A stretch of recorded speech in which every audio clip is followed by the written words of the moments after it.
We got to give him a proper Olympian welcome to AOL Build, so will you all please join me in USA, USA, USA, USA. Actually, we got a few of those on the streets. A couple of people saw Sasha's shirt, and they were like, USA! Do they know? Would they recognize you, or they just were No, I don't think so. commenting on the shirt? They just loved our USA shirts. Right to play. Yeah.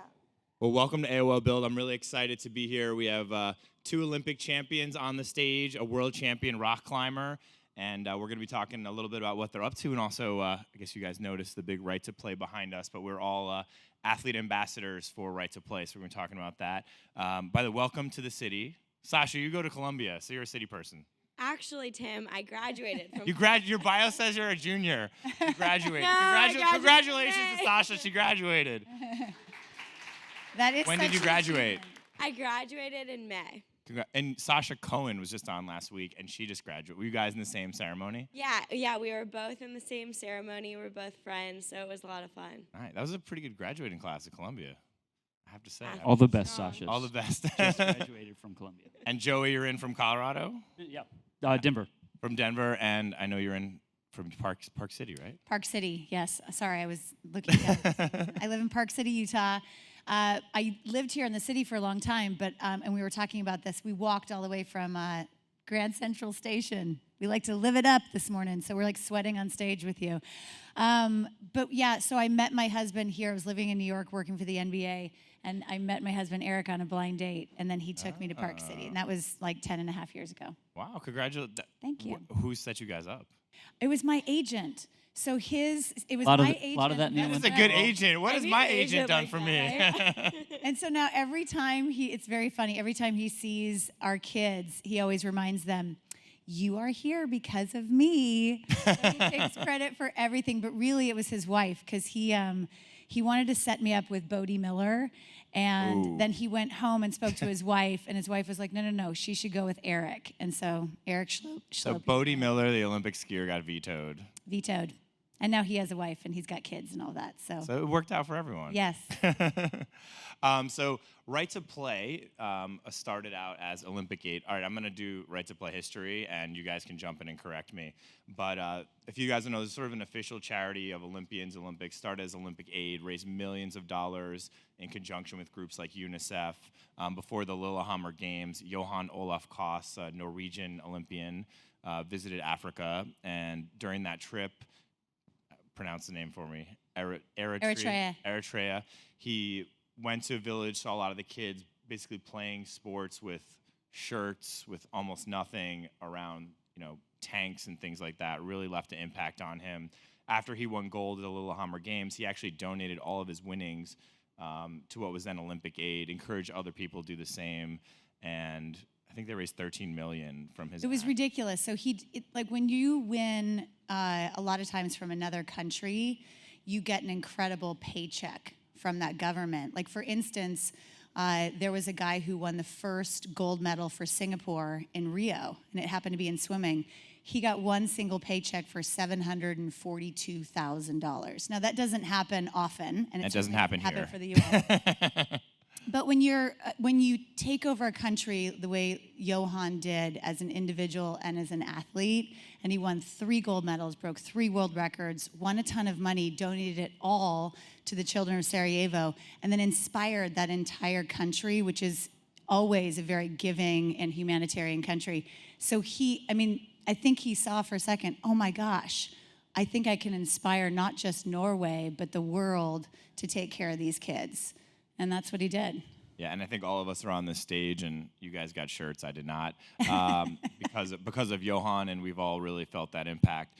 Tell me a little bit. So over the last few years now, the organization started doing work in the U.S. as well. But Summer, how did you first get involved with Right to Play? So I started with Olympic Aid. I tried to make the Olympic team. My Olympics was 1992. I was a swimmer. And a gold medal swimmer. but I thought I would go back to 1996. It was in Atlanta. I thought I have to go to my home Olympics. That would be amazing. And I was talking on the way down here that I was at Stanford, and I gave up my eligibility to take money. just after my sophomore year of NCAA swimming, which was my true team swimming. And when I did that, I just sort of lost the love of it. So I retired young and then made a comeback 10 months before the Atlanta Olympic trials, and I didn't make the team. Then Johan called and said, would you like to go to Rwanda with me? It was 6 months after the genocide, and I didn't even think twice. I said, absolutely, I want to go. It's a lot different when you travel to places like that when you don't have kids. Now, of course, I think about it 10,000 times. Am I doing the right thing or not? But back then, I just went, and it completely transformed me. It was a life-changing event, seeing those kids' faces. And really what I did is I looked in their eyes, I absorbed their resiliency and their spirit and their smile, and I felt the least I could do would be their voice back home. And so that's what I've done for the last 20 years. And Joe, I know you have. How did you first get involved with Right to Play? Well, I grew up racing inline skates in the early 90s in North Carolina, and so my first real Olympic memory was watching the 94 games. So Johan wins 3 out of the 5 gold medals, and a guy named Dan Jansen from the U.S. wins a gold medal. And I was like the junior champion for inline speed skating in North Carolina. I'm laying on my mom's living room floor. I'm like, I want to do that. And she goes, well, it ain't going to happen here. So I left home and lived in Milwaukee and Canada and ended up in Utah. But in 2002, at those Olympics, this organization that was then called Olympic Aid, you could donate some of your extra kit stuff, right? So you get, when you make an Olympic team, you get all of this gear. And they had a booth inside the village where you could, if you wanted, you could donate a little bit of gear. They would auction it off, and it would help. They would use those funds to help programs throughout the world. And I was like, yeah, this is my sort of sporting hero. I'll donate some stuff. And then, 4 years later, at the 2006 Olympics, kind of realized I had a great shot of winning some medals and having a little bit of media attention. It's so brief for Olympians. So I was like, all right, well, let's see if we can be more involved. So I donated the bonus money I won from my medals to Right to Play, and then really became involved more with the mission and talking about what these guys are doing. And now, at the time, they were working with 300,000 kids a week or something in that area. Now they're working with 1 million kids across the world in the most really nasty, disadvantaged areas of the world. So refugee camps, internally displaced camps, war zones. So it's kind of hard to explain how big Johan was in speed skating. It's like, imagine if Michael Jordan, instead of retiring, became like a UNICEF ambassador and then just spent not just talking about the issue, but like becoming intimately involved as an executive director. So it's pretty cool to see your sporting hero who then moves into like a real role, not just a figurehead, but he's actually creating change throughout the world. So it's amazing what Johan has done, and I think a lot of athletes, we see that and we're like, gosh, I can do more. He's superhuman too, because like in his spare time, he got his MBA and his MD. Medical doctor. Yeah, so he's like, yeah, I'll just go and become a doctor in my spare time. And Sasha, how did you get involved? Well, I started climbing in 1998. I was 6 years old, and sports have Let me always... just ask you a question. Is that just competitive climbing? Because I feel like I started climbing at 6 years old. But is that, when you say you started climbing at Not 6, the walls, Tim. Not the wall. No, like you go to the park and climb a rock. I climbed, Actually, so I did some was climbing. climbing out of my crib as a baby, so I guess maybe that counts. But sports have always been this underlying factor for me that have served as this guiding principle in my life, that sports have served as this source of confidence and independence, and have really changed my life for the better. And I've had that privilege to always be exposed to what sports can do for me. And I'm a professional athlete because of the people that have brought me up and the people that have supported me. And I think that me wanting to be a part of Right to Play is understanding that sports can be such a transformative vessel for so many life skills, and for kids to really feel this connectivity with each other and with others, and to feel this sense of purpose in their lives.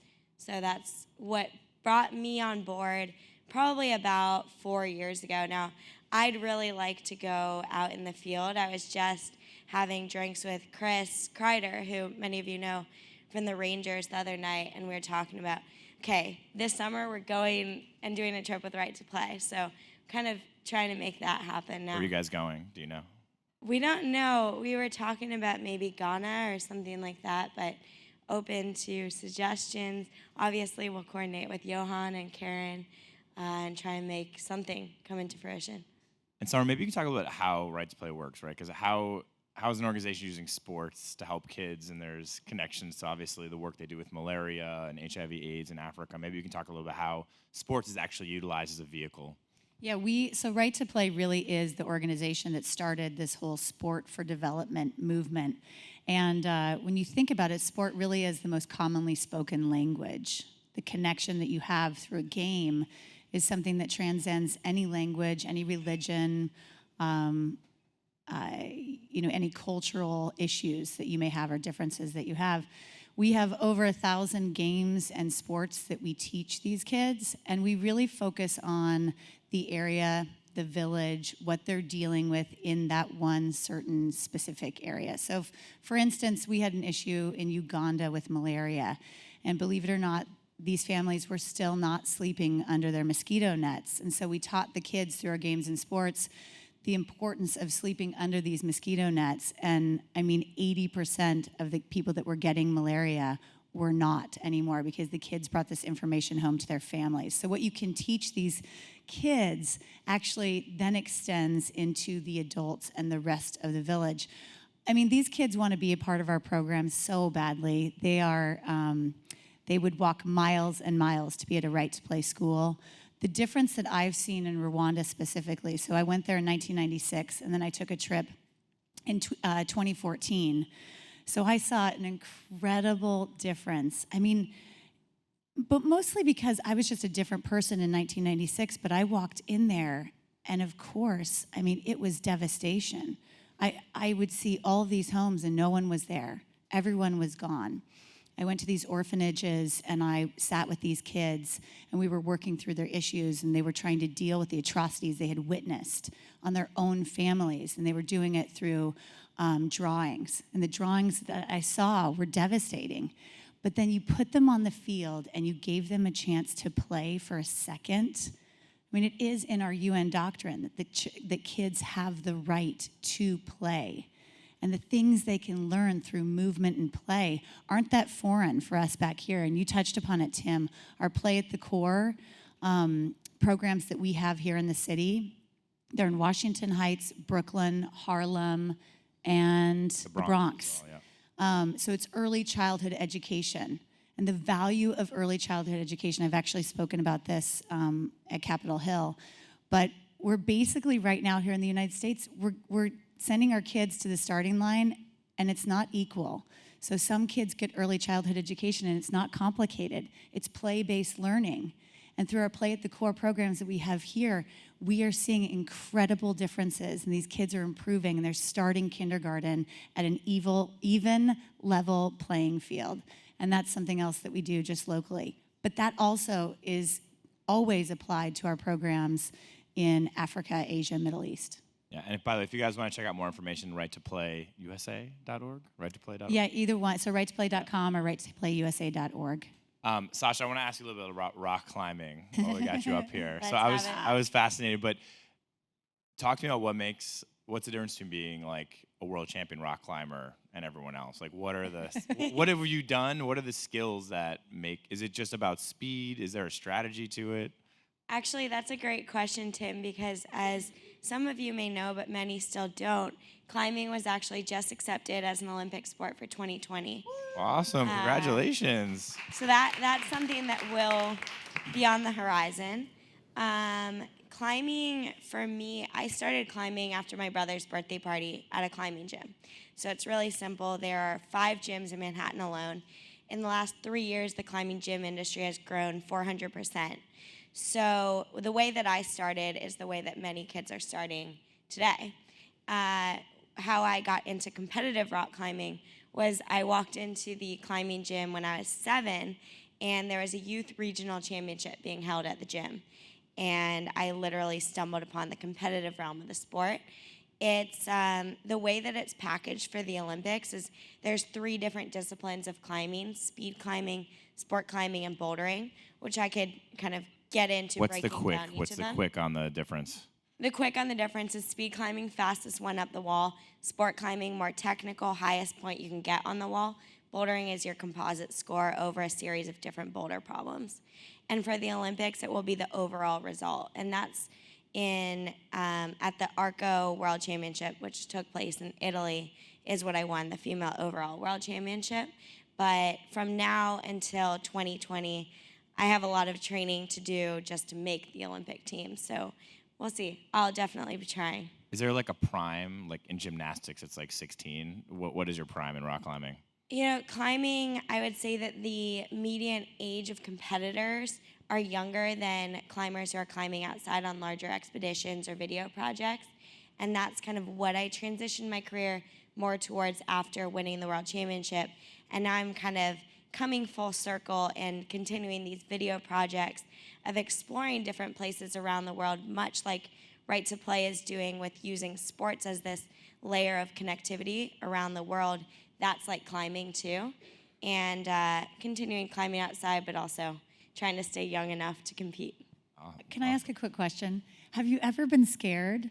I mean, I get scared just like thinking of you. I was imagining you on the side of this mountain, and I know that rock climbers like soak up the moment and they love being outside and the visual of it all, but all I can think is the obvious, which is what if my ropes don't hold and all of that? Have you ever gotten scared? When I have a rope, I'm much less scared than in situations where my gear placements may not be as sound as I'd like them to be. But yeah, I get scared every trip.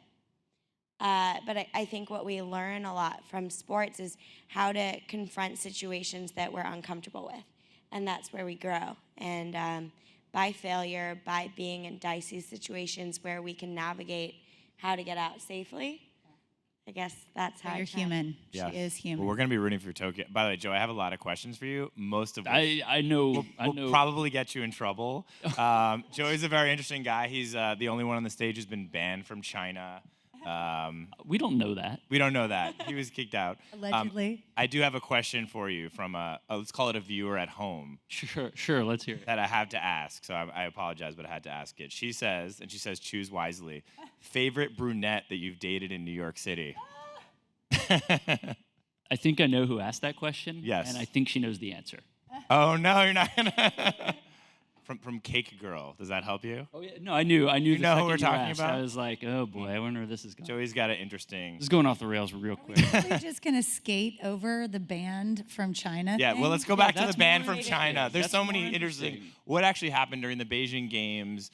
You were doing a lot with Darfur. So after the 06 games, I made this donation to Right to Play, and I spent the next year. I focused specifically at that point on children or women and children who had been driven from their homes in Darfur and Sudan. So, at the time, I mean, this is still a conflict that is ongoing, although it's not the same, it's not as hot, as they would say, like in the UN world, as it was. But this was this incredibly complex geopolitical issue with hundreds of thousands of people being driven out of their homes. And so I saw, like the Olympic spotlight, it burns really bright, and then it kind of fades really quickly. And I, along with a few other athletes, realized that my opportunity to be heard and for media to want to talk to you was going to fade pretty quickly. So we started an organization which became Team Darfur.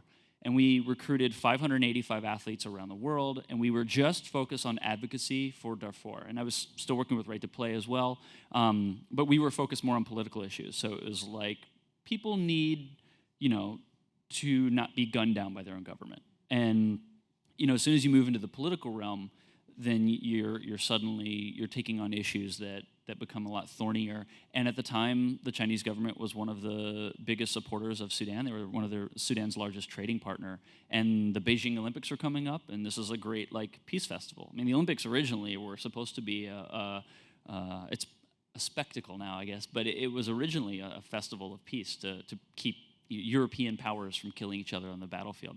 So we were advocating for more civilian protection. We were advocating for a truce that goes under the Olympics, which is actually every country in the world signs. And that was evidently enough to... I still remember I competed in Beijing, and Jason Rogers, my team, and I were looking Yeah. forward we were looking forward to hang out with you, and we were talking about hanging out when he got there, and then we saw a newspaper article saying that you were not being let into the You know what country. the ironic... Like, I don't think Joey's going to be hanging out with us this Olympics. Yeah, the ironic thing about that was almost certainly we got more press from getting banned. Yeah. If they had, if they had not banned the 2 years earlier Olympic gold medalist, banned from the next Olympics. Like if they'd not banned me from the country, I would have gone over there. There probably would have been a few interviews, and that would have been it. So in this case, we ended up. I'm not gonna go so far as to say it was a win, but it was certainly better press, and we raised more money because of it. Awesome. We're going to get to audience questions in a second, but Summer, I wanted to ask you, it's a political question, so maybe you'll dodge it like the Joey question. I know what you're going to ask. You know what I'm going to ask, but you were on Celebrity Apprentice. Yes, I was. You were the only one on the stage fired by Donald Trump. I was. Joey was the only one banned from China. Basically the same thing. Basically the same thing, but I'm just wondering, seeing now everything that's played out, I guess what your general thoughts are on Donald Trump and your experience with him. My thoughts are very similar to a lot of the Americans watching the debates and everything. It's very hard for me to see him other than the reality show Donald Trump. And I think that's the biggest difference for me. On the show, I really liked him. You know, I mean, people asked me afterwards, how was your experience with Donald Trump? It was great. It was awesome. Am I voting for him for president? No. But I like him as a person. I really do. I just don't think. And you never experienced anything like inappropriate or saw anything like all the stories that are coming out now. No. Got super serious and it hurt. I know, didn't it? You know, the funny thing too is that a lot of what he said, like, it would stop me in my tracks. But a lot of it I didn't take seriously. You know, I just sort of laugh it off. And I have to say, at the very last second, the finale of Celebrity Apprentice, and ours was Holly Robinson Pete and Bret Michaels. He came up to me right beforehand and said, "Who should I choose?" And I said, "Have you really not decided yet?" And we had this really good conversation where I actually really felt like he was listening to what I thought about that situation. And then he went out there and decided. I'm sure he already had it in his head. Did he listen to you? Did you give him an opinion? I did. I gave him my honest opinion. You chose Brett, right? Yeah, I was working for him. No, but I was really good friends with Holly. I think we both knew what needed to happen, and he ended up choosing one as the winner, but gave both people $250,000 for their charity. Yeah, let's get off politics. All right, let's talk about something more exciting. I know I appreciate you answering. By the Olympians, we were like trained to avoid questions. That's why. But Joey, I think you can answer now your favorite brunette girl after she answered the Donald Trump question. Again, if you think I'm wandering into that minefield. I know we were told, like, just say you love representing the country. That's really our answer to everything. But I appreciate you guys. So let's get to we got some audience questions, and maybe we'll go to Right to Play. Hi, thanks for being here. Good. I was wondering, what are ways to get involved with Right to Play if you're not super athletic? Oh, you don't have to be athletic. Yes. You actually have to be an Olympian. Yeah, right. I think that's the beauty of sport, right? I mean, I still like to think I'm slightly athletic, but I certainly couldn't compete at any high level. I consider myself like a social competitor now, which is more related to the hot beverage I could have in the morning or the cold beverage in the evening after my workouts. So I think it's just understanding the need to bring these kids together, give them confidence, the tools, somebody who cares about them to be successful leaders.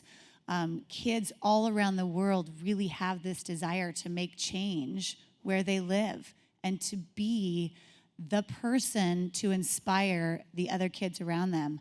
So when they're in these Right to Play programs, I do feel them lighting up inside. We have almost, as you saw on the screen, almost 15,000 volunteer coaches.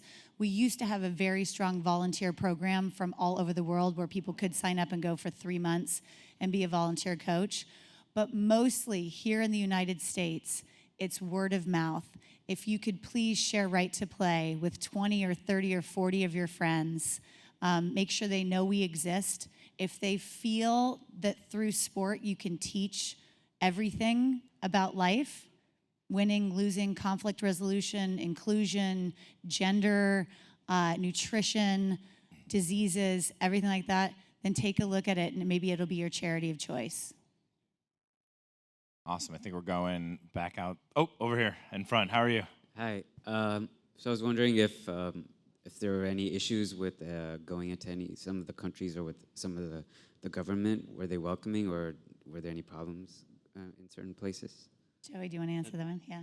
Yeah, I mean, some of these areas are pretty nasty. So the Right to Play model there are educators, there are coaches who coach local coaches. So often these programs are taking place, they're in generally sub-Saharan Africa, Southeast Asia, the Middle East, and they're focused on local issues. So we have, for athlete ambassadors, we will oftentimes go on a trip and we'll bring media along and we'll bring donors and we'll use it to raise awareness or raise money. But if we're going into an area that's a little thorny, we'll usually have someone else with us from UN or an organization to make sure things are safe. So we're not sending untrained people into refugee camps. Also, I think it's important, it's a little hard to describe, but the mission of Right to Play, although these are sport and play programs, they're really used as like an education modality because there are a lot of social taboos, right? So for gender equality issues, there are countries in which gender equality is not discussed in the way it is in the US. And so those issues are addressed in a way that is sensitive to local customs, local understanding, but still find a way to build really healthy programs and education programs. So yeah, there are some issues, or some countries that are pretty thorny that we don't send, we're not gonna just send a volunteer into, we're not gonna send an Olympic athlete from, we have athlete ambassadors from all over the world, it's not just US. These programs are very much tailored to issues that are local to the ground. And oftentimes we'll team up with like a UNICEF or a UNHCR. Like I went to Sierra Leone in 2003, and so we were with UNHCR, which is the UN High Commission of Refugee. I think that's what it stands for.